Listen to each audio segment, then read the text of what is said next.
Meaning of gargoyle. Gargoyle. Gargoyle. Gargoyle. Gargoyle.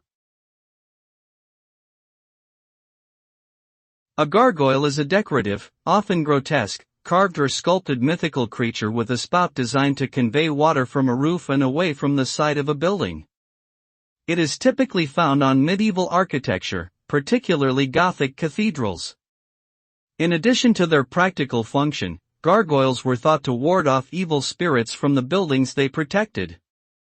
Some people believe that these creatures could also serve as a warning to onlookers about the consequences of sin.